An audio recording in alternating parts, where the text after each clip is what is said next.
अस्सलाम वालेकुम। तो कैसे हैं मेरे तमाम फ्रेंड्स? उम्मीद करती हूँ कि सब बिल्कुल खैरियत से होंगे और अल्लाह ताला से यही दुआ है कि अल्लाह ताला आप सबको अपनी पनाह और अपने हिफ्ज़ व अमान में रखे और नेकी की हिदायत दे। Welcome back to my channel. This is Usma Gaffar and you are watching my channel. Our motive is ज़िंदगी बदलो बाय उस्मा गफ्फार।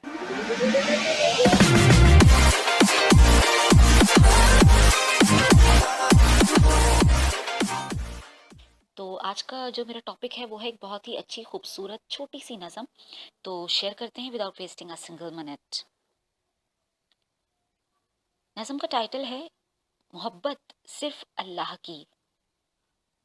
दुनिया के सब रिश्तों में, दुनिया के सब नातों में, ताल्लुक में, बातों में, सपनों में और अपनों में, गैरों और बेगानों में, पाने में और खोने में, रहने में और सहने में, प्यार न हो तो कुछ नहीं।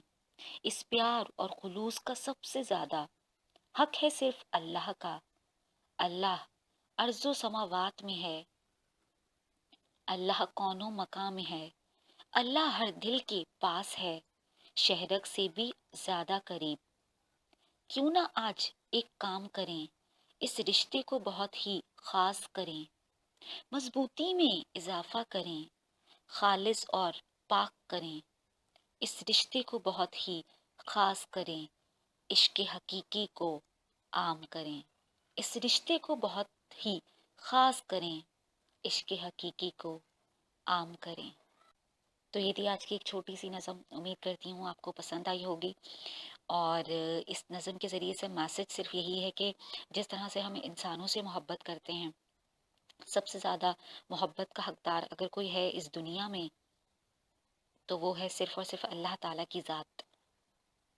तो तमाम दुनिया के रिश्ते नातों से बढ़कर, खुद अपनी ज़ात से बढ़कर अल्लाह ताला से प्यार करें और अल्लाह ताला के साथ अपना ताल्लुक मजबूत बनाएं। इस मैसेज के साथ इजाज़त चाहती हूँ। अपना बहुत ज़्यादा ख्याल रखिएगा। मिलेंगे बहुत जल्द एक नई वीडियो में एक नए टॉपिक के साथ। Stay bless, stay smile, stay calm. अल्लाह हाफिज़।